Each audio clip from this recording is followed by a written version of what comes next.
11 सीटों वाला छत्तीसगढ़ क्या कह रहा है, आज छत्तीसगढ़ का मूड क्या है लोकसभा को लेकर के आपको दिखाते हैं। पिछली बार इनमें से 10 सीटें बीजेपी के पास थी, 1 सीट कांग्रेस पार्टी के पास थी। तो छत्तीसगढ़ की 11 सीटों में पहले वोट शेयर देखिए, 46% वोट बीजेपी को मिल सकता है, 43% वोट कांग्रेस पार्टी को। गैप बहुत ज्यादा नहीं है, 46% बीजेपी, 43% कांग्रेस पार्टी, 11% वोट अन्य को मिल सकता है।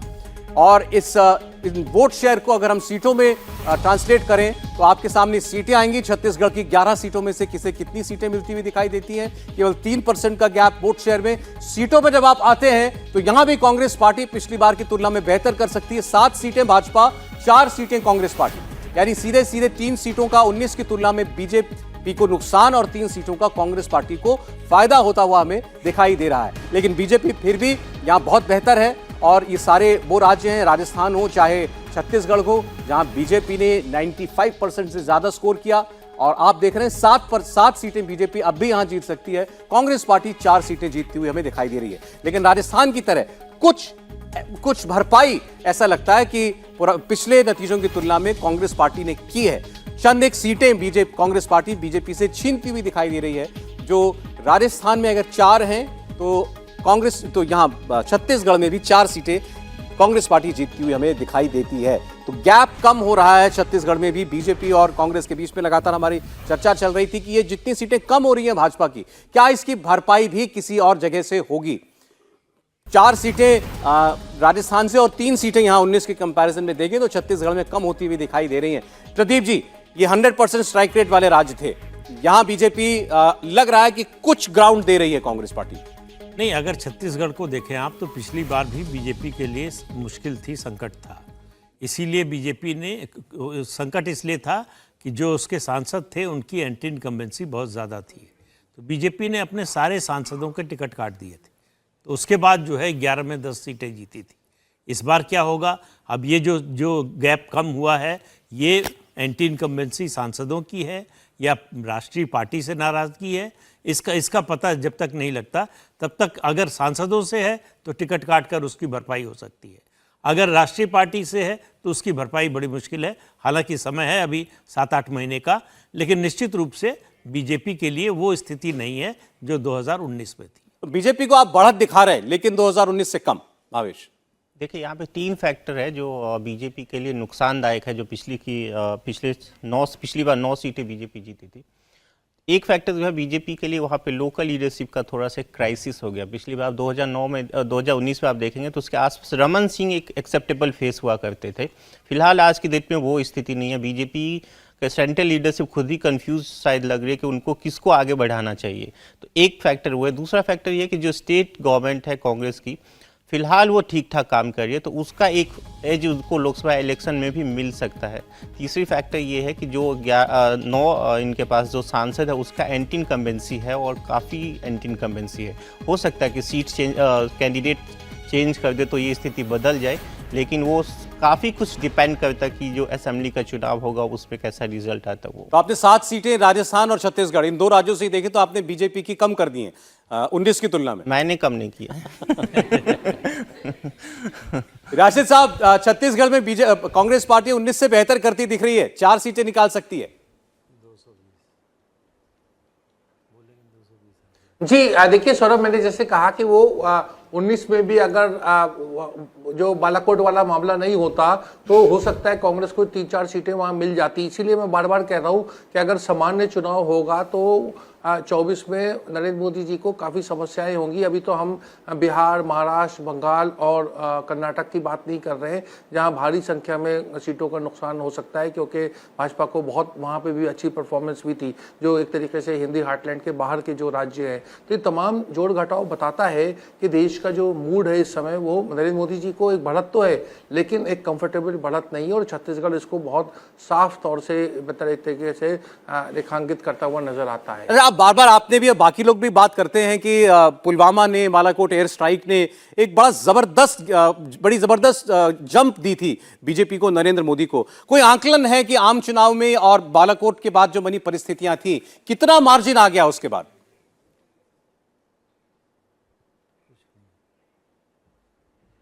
सौरभ देखिए, उसका कहना बड़ा मुश्किल है, शायद भावेश उसका जवाब दे सके। मुझे लगता है 40-50 सीटों का फर्क पड़ा था।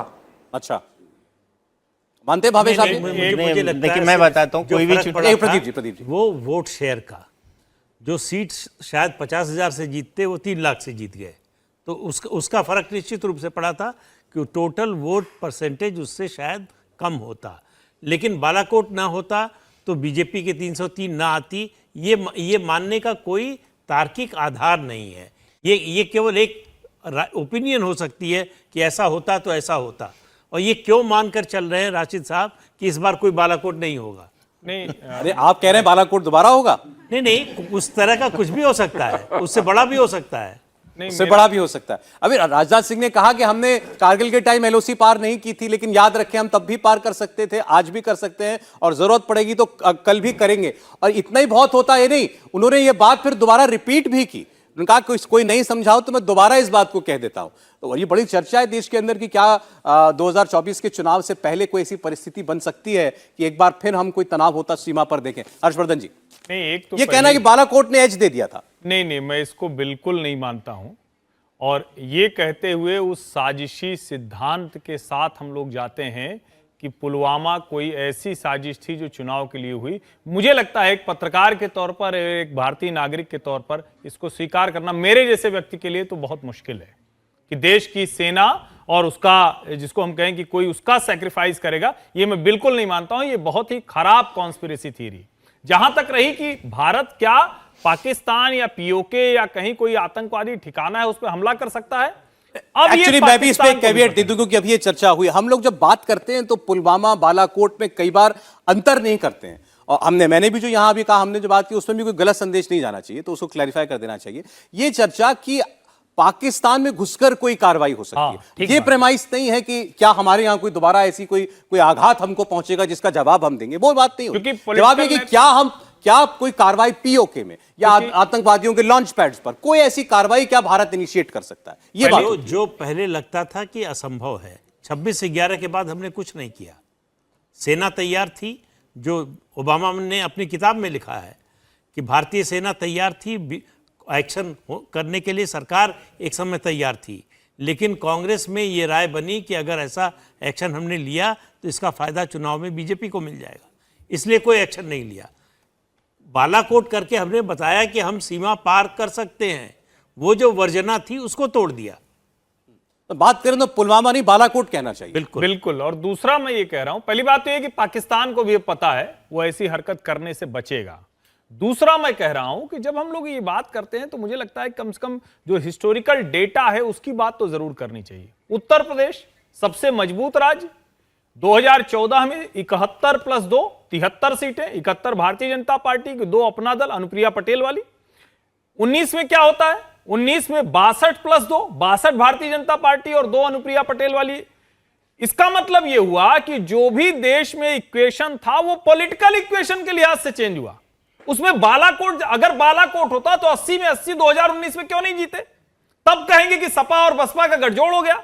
मुझे लगता है कि पॉलिटिकल नैरेटिव अपनी जगह है, सिक्योरिटी का मसला अपनी जगह है, और यह हर कोई जानता है कि देश की सुरक्षा को लेकर राष्ट्रीय जो विमर्श होता है उसको लेकर नरेंद्र मोदी और भारतीय जनता पार्टी के पक्ष में बात बनती है। कोई ऐसी मुश्किल होगी तो उसका जवाब हमारी सेना देगी। जी संजीव जी, नहीं आपने जो अभी 2 बातों का कम तुलना किया, ये इंटरेस्टिंग है। बालाकोट हुआ तो यूपी में 14 से कम सीट आई बीजेपी को, तो फिर तो सीटें बढ़ जानी चाहिए थी। मतलब अलायंस को जहां काम करना था वहां अलायंस किया, 9 सीटें कम हो गई, 9 सीटें कम हो गई, लेकिन इसका मतलब अलायंस चला, जितना भी असर अलायंस का होना था वो हुआ। बालाकोट की एयर स्ट्राइक उसको ओवरराइड नहीं कर पाई। संजीव श्रीवास्तव साहब,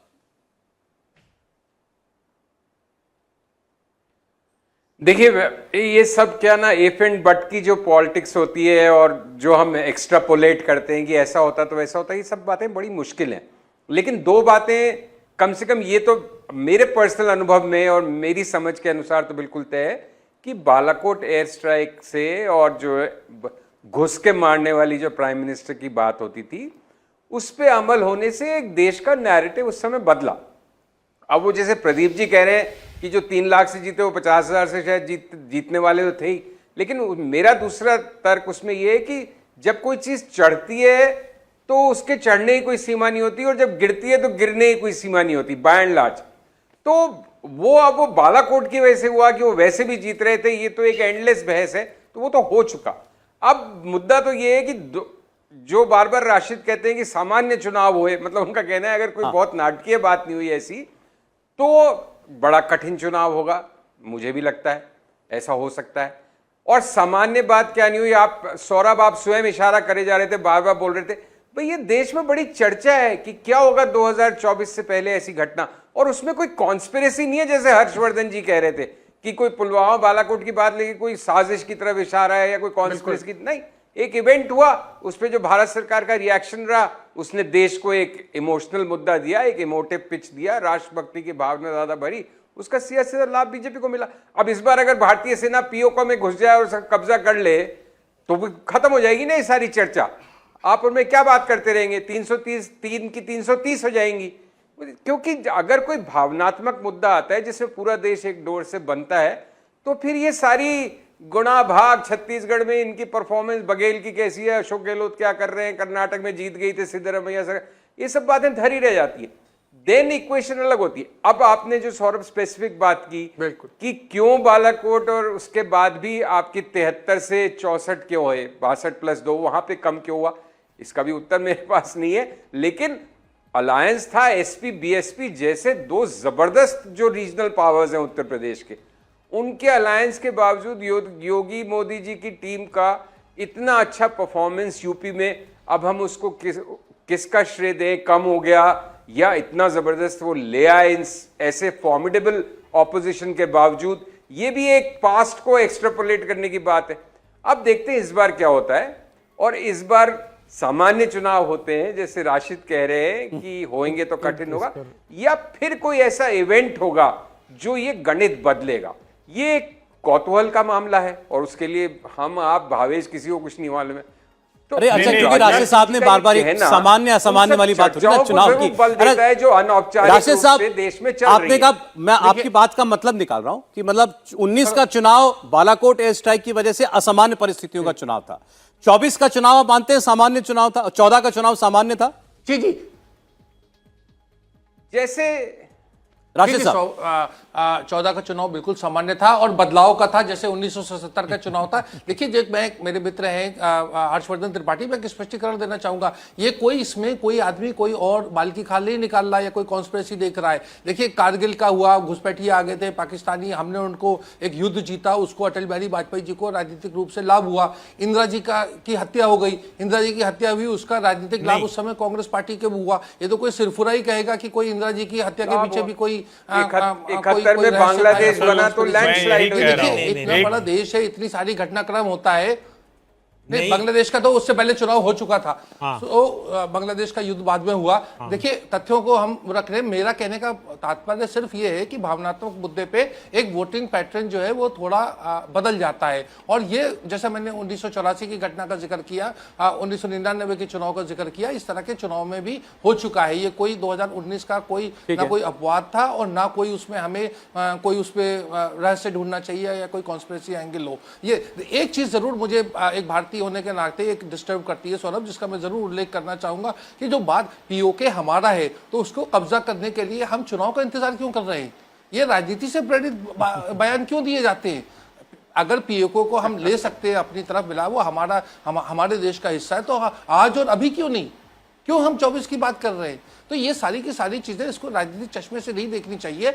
ये तो एक हमारा हक है, वो हमें मिलना चाहिए। ये कहना कि इसका इमोशनल असर होता है, उससे डायनेमिक्स बदल जाती है चुनाव की। हम कारगिल जीते, उसके बाद चुनाव हुआ, तुरंत चुनाव हुआ और उसका नतीजा क्या हुआ? बीजेपी की सिर्फ एक सीट बढ़ी थी, 181 से 182 हुई, उससे ज़्यादा कोई फायदा नहीं हुआ। अगर उस कारगिल युद्ध के कारण एक सीट मिली तो आप अंदाज़ा लगा लीजिए कितना इम्पैक्ट था। और कारगिल युद्ध के बाद उत्तर प्रदेश विधानसभा का चुनाव हुआ, बीजेपी नंबर 1 से नंबर 3 हो गई। तो ये कहना कि जो है इस तरह के एक्शन का फायदा होता है, ये मतलब अनुमान तो कोई कुछ भी लगा सकता है, लेकिन जो घटना हो चुकी है उसकी अगर तुलना करें आप, और हम सब ये सारी बातें क्यों कर रहे हैं प्रदीप जी, अभी हुई इसको थोड़ा सा और पर्सपेक्टिव में रखने के लिए कि अगर 19 के चुनाव की बात हो रही है, बालाकोट एयर स्ट्राइक ना होती, हमने उसका पाकिस्तान को जवाब ना दिया होता, तो बीजेपी कांग्रेस में इतना गैप ना दिखाई देता हमें। हम ये बात कर रहे हैं ना कि कांग्रेस देखिए 4 सीट छत्तीसगढ़ में, 4 सीट हमको राजस्थान में लेती हुई दिख रही है, जो सुपड़ा साफ हुआ वो ना होता। नहीं, मुझे लगता है सौरभ जी, देखिए हम लोग राजनेताओं को उनके काम का आकलन करना बंद कर देते हैं। हम ये कह रहे हैं कि एक घटनाक्रम हुआ, इस देश के हर नेता का पूरा जो भी उसका आधार था, जो भी उसकी अपील थी, वो खत्म हो गई। क्या कोई अपील थी क्या कांग्रेस की किसी नेता की? कोई है? कोई इस पूरे पैनल में कोई कह सकता है कि 2019 में कांग्रेस का कोई नेता है जिसकी वो अपील थी? और अगर वो अपील नहीं थी तो आप किस बूते पर यह उम्मीद कर रहे थे कि नरेंद्र मोदी को हटा देंगे? कोई आधार होना चाहिए ना। ठीक है, बालाकोट या कोई भी कभी होगा, देश की कोई भी सरकार रहेगी, सेना दूसरे देश को अगर कोई जिसको कहते हैं कि हिमाकत करेगा तो उसका जवाब देगी। नेशनल नैरेटिव हमेशा सरकार के साथ होगा, लेकिन यह कहना कि उसकी वजह से सरकार बन गई, मुझे लगता है बहुत ज्यादा। वो ये तो कह नहीं रहे कि 150 सीट आती है भाजपा की। उन्होंने भी कहा कि 300 नहीं आती, शायद 220 आती। अब देखिए ये वाला आंकड़ा तो इसके लिए तो मतलब कोई बहुत जो आजकल चल रहा है ना ज्ञानवापी सर्वे के लिए, क्या है, पेंट्रेटिव ग्राउंड पेंट्रेटिव रडार टेक्निक, तो वो नीचे तक जाकर वो कैमरा खींच लाता है। तो वही वाली टेक्निक लगानी पड़ेगी, कितनी सीटें कम होती कितनी ज्यादा। अब सामान्य चुनाव का बदलाव समझ चुके हैं। आज की नॉर्मल कोई ऐसा मुद्दा ना आ जाए, ऐसा कोई बड़ा इवेंट ना हो जाए जो देश को बिल्कुल एक सिरे से बांध दे, एक सूत्र में बांध दे, जैसा बालाकोट एयर स्ट्राइक था। तब उस आधार पर उनका आंकलन यह है कि कांग्रेस पार्टी को बेहतर करना चाहिए, जहां डायरेक्ट कॉन्टेस्ट है बीजेपी के साथ। बिल्कुल, मैं अभी छत्तीसगढ़ का डाटा देख रहा हूँ। देखिए, कांग्रेस को 4 सीटें दिखा रहे थे जब छत्तीसगढ़ बना था 2000 में। उसके बाद सबसे बेहतर प्रदर्शन कांग्रेस का ये माना जा सकता है। लेकिन दो एक इंटरेस्टिंग चीज़ें भी है छत्तीसगढ़ को लेके। देखिए 2019, 2014 और 2019 के जो चुनाव हुए थे छत्तीसगढ़ में, दोनों ने, भारतीय जनता पार्टी ने और कांग्रेस ने, दोनों ने अपना वोट बैंक डबल कर लिया था। भारतीय जनता पार्टी ने 25 से बढ़ा के 50 किया था और कांग्रेस ने 20 से बढ़ा के 40 किया था। तो दोनों का वोट बैंक डबल हुआ था। लेकिन छत्तीसगढ़ में एक और फैक्टर है, लास्ट टाइम अजीत जोगी बसपा के साथ मिलकर चुनाव लड़े थे और बसपा का वहाँ से 2 से 3% का वोट बैंक है। अजीत जोगी का भी वहाँ जमीन पे असर था। अब अजीत जोगी वहाँ पर नहीं है। तो इस बार अब ये इंटरेस्टिंग होगा देखना कि जो 10% वोट बैंक, 8 से 10% अजीत जोगी और मायावती ने लिया था पिछले लोकसभा चुनाव में, वो अब कहाँ शिफ्ट होता है? 5%, 7% जो लिया था वो अब कहाँ जाएगा? क्योंकि मायावती का भी अब वहाँ बहुत ज़्यादा प्रेजेंस नहीं है और अजीत जोगी जब रहे नहीं, उनके बेटे की स्थिति वो है नहीं कि वो अजीत जोगी जैसा करिश्मा कर कैसे डिस्ट्रीब्यूट होगा। 61 सीटों का सर्वे आप देख चुके हैं अभी तक। बीजेपी इसमें आगे दिख रही है 49 पर, और 11 सीटें इंडिया अलायंस जो है वो जीत सकता है।